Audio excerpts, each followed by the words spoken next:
How did the car companies that made a significant mark on automotive history get their start? Most often, it all began with a carriage shed. And that's not just a figure of speech. Here's a vivid example.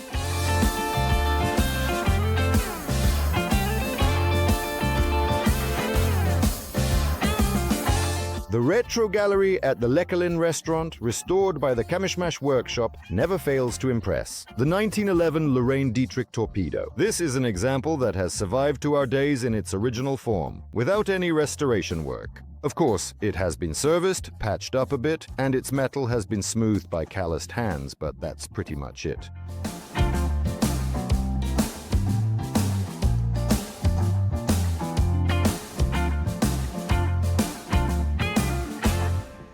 And this kind of appearance even has its own name, barn find.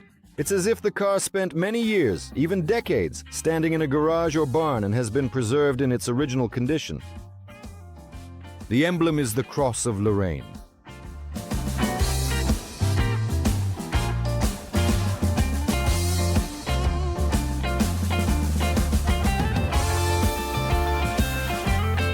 Why Lorraine?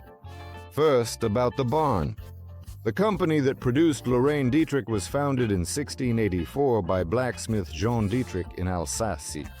His grandson, also named Jean Dietrich, expanded and opened a network of forges in Lorraine as well. For this, he was granted the title Baron de Dietrich by Louis XV. Their descendant, naturally. Baron Eugène de Dietrich in the 19th century forged rails, wagons, and other very necessary things.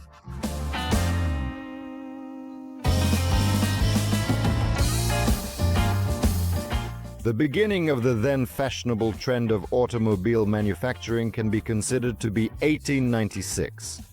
The first cars were produced under license, and later other engines, also under license, began to be installed in them. In 1902, the company hired Ettore Bugatti, yes, that same Bugatti. He in fact determined the movement and direction of this unique brand. Lorraine-Dietrich, or Dietrich. It all depends on pronunciation.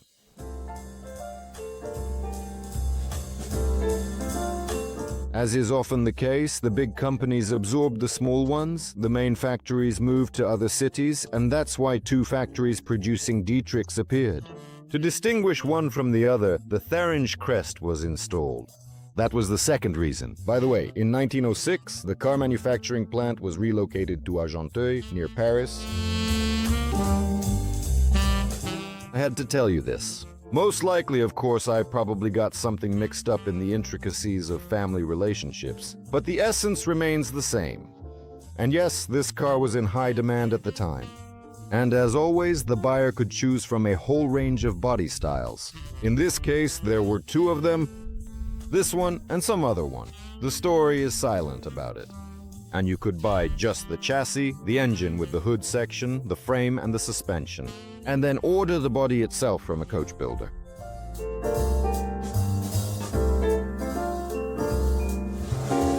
This, if you can put it that way, is a car of the 1909 model year.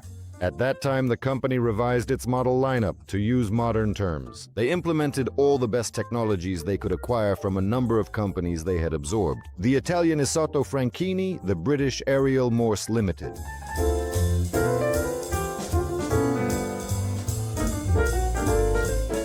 What is the body? The entire construction is primitive, yet elegant. A sturdy wooden frame, usually made of beech or ash, is simply covered with sheet metal and painted black.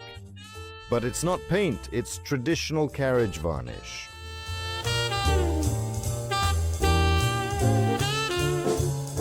In the body, every element served a single purpose: strength. Even the seat backs served as frames for the fuselage. I agree, it's not accurate, but it sounds nice, simply a carriage.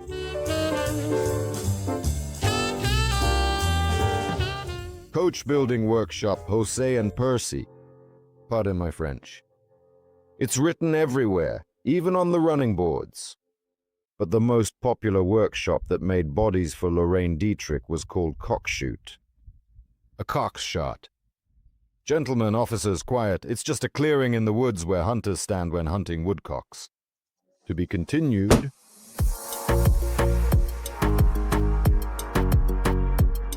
The coach-building workshop of Jose and Percy did not become very popular. It did some work building bodies for cars, including more expensive ones.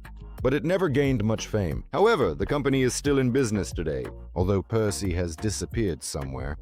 Jose's body shop continues to successfully work on modern cars in the city of Montargis.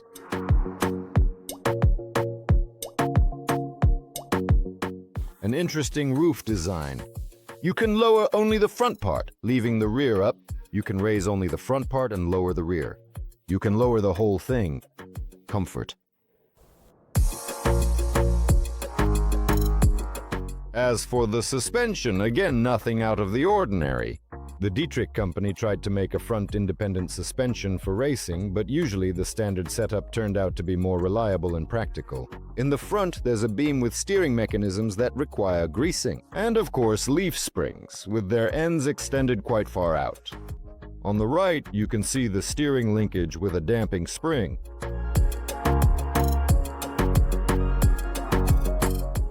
Rear-wheel drive? But for many years in Europe, Lorraine-Dietrich produced cars with chain-driven rear wheels. For England, they made them with a drive shaft. Ours has a drive shaft, but that doesn't mean much. What is certain, though, is that there's a flexible coupling at the rear differential. The rear axle is leaf-sprung with a control arm. The brakes are drum brakes, and only at the rear. That was also quite common for that period. Another notable feature is that the brakes are operated mechanically by rods. Let me draw your attention to the wheels. This, if you can call it that, is racing tuning. It should have wooden wheels, but these came a few years later, although they were installed almost 100 years ago. Since there is no trunk, but there are a wide variety of hidden secret compartments, including under the seats, handcrafted little wooden cubby holes. I won't sit on the leather seats, and I won't climb in here with my shoes either. I'll explain why a bit later.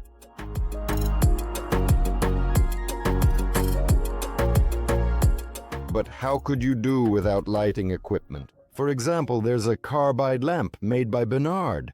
They supplied their products to almost all car manufacturers. But the headlights are from Blériot, excuse my French, it's like with Peugeot. So many extra letters, and they're not pronounced the way they should be. Anyway, they're carbide lamps. Remember as a kid, you'd take a piece of carbide, throw it in a puddle, and then light the gas? It's pretty much the same thing here. You pour carbide in here, and water goes in there. You screw this thing on, and that's it. The gas starts flowing. The little glass and an ordinary lighter. And yes, there will be light. And these are just regular kerosene lamps. The brand, God only knows what it is. You pour kerosene in here and then carefully insert the small wick. You light the small candle with a spring like in a battery, so it presses gently. You put it in and off you go. If you think that's where the difficulties of operating this car end, now we are getting ready to open up the front hood of the vehicle so we can take a look.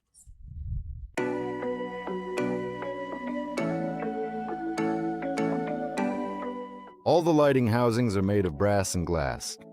These are glass and nothing else. In reality, their capabilities were only enough for others to see you, not for you to see the road. Acetylene lamps shone a bit brighter, but there aren't any here. Let's lift the hood. An incomprehensible miracle. Legend has it that Ettore Bugatti had a hand in its creation. But that's not certain, and here's why. The Dietrich Company archives have practically disappeared. So how do you find the truth? No way.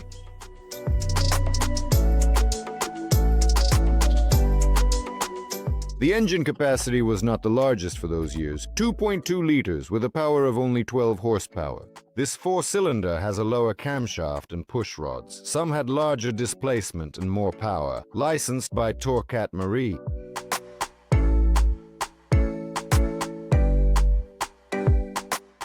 It's primitive, but interesting.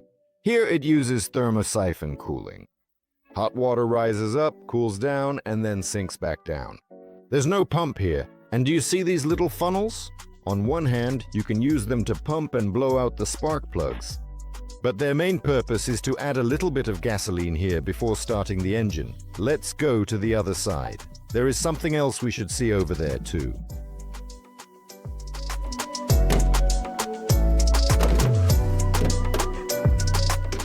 You see the blades on the flywheel, and underneath the engine there's an aerodynamic shroud. When the flywheel spins, it starts to draw air in. Air is drawn from under the hood, which additionally cools both the engine and the gearbox. This is the fuel tank. Gasoline is drawn into the carburetor by vacuum. This is the oil filler neck, and this is the oil filler neck. Now let's move to the other side. I'll explain something else to you. I warned you that operating this specific vehicle comes with a variety of challenges and difficulties.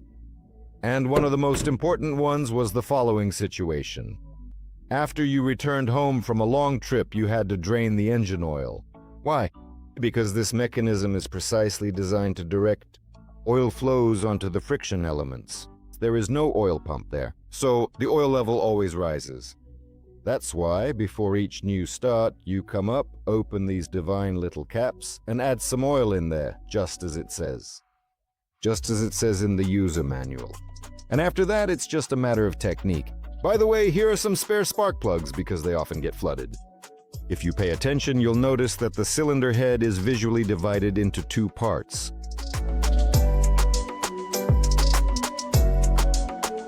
Originally, they were indeed paired. Dietrich also produced aircraft engines at the same time, both inline, V-type, and even triple-row engines, and the heads could be installed in pairs, complete with their internal components and valve mechanisms.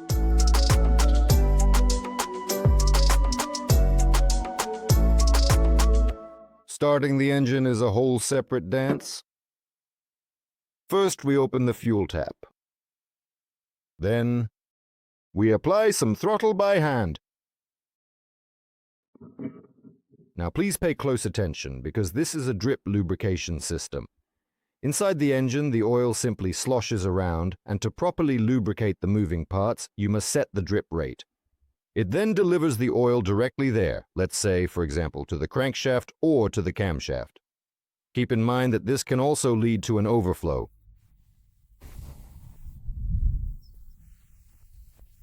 Choke.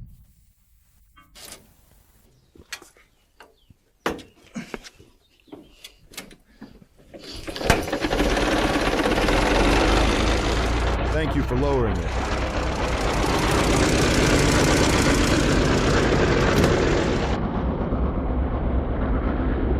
The steering wheel is on the right, and when I get in from the left, I run into the spare tire, and I'm not sitting on leather seats. Everything has been replaced, so I didn't climb into the back. The leather didn't survive a century. All right, the gas pedal is in the middle. There are 4 gears, let's go. Oh Lord, I missed it. Just like that.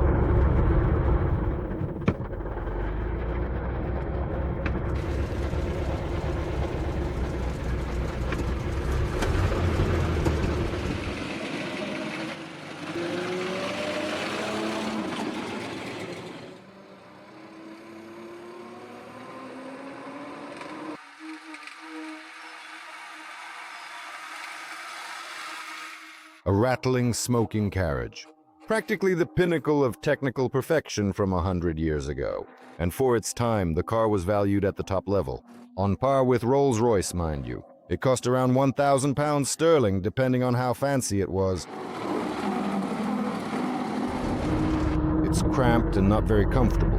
The gear shift is on the right-hand side. There are 4 gears, but it's impossible to miss a shift. Just as it's impossible to jam them all in at once. You have to wrestle with the wooden steering wheel. At low speeds, it's a real pain to turn. Now second gear. No, better stop and start from first. However, there is also one other small problem to consider. You see, the gas pedal is actually located right in the middle here. All right, first gear.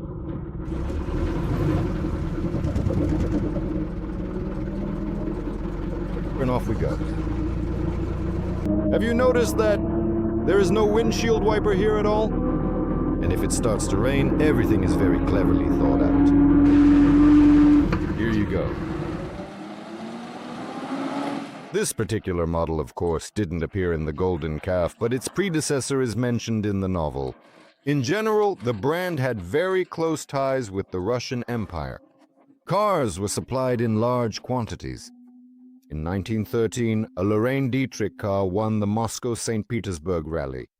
Interestingly, its wheels also used to shake when they hit resonance, and that was quite a common occurrence. You just need to slow down a bit.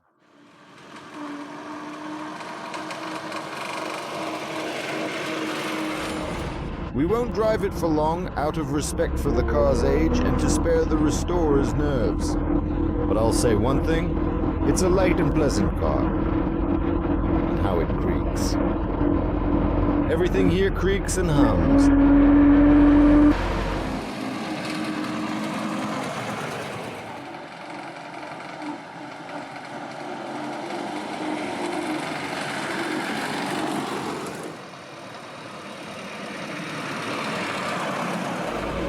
I truly believe that this car can reach the claimed 85 full kilometers per hour. But so as not to frighten the restorers or the people passing by because it rattles and shakes quite mercilessly, we'll drive slowly, unhurriedly, at a very leisurely pace and not too far. But one thing I'll say, it's a light and, probably for its time, a remarkably well-handling car. This is what was written in the advertising brochures.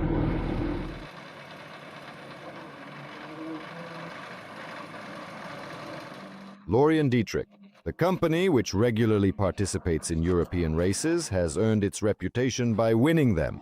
The reliability and simplicity of the design of the first machines was at the highest level.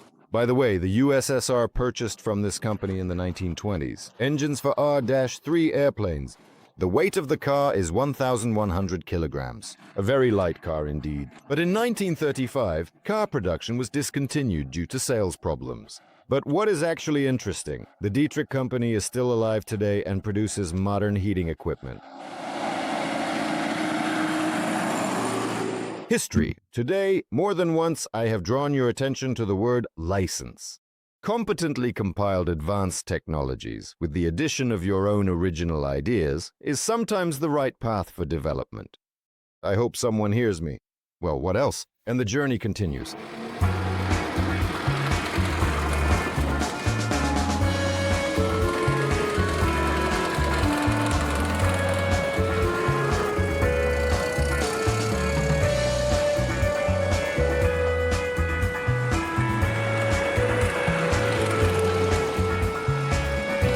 Good morning to you on this absolutely beautiful and bright start to the day. I truly hope that you managed to get some wonderful rest last night and that you're feeling completely refreshed, energized, and ready to take on whatever challenges or exciting opportunities might come your way as the hours unfold.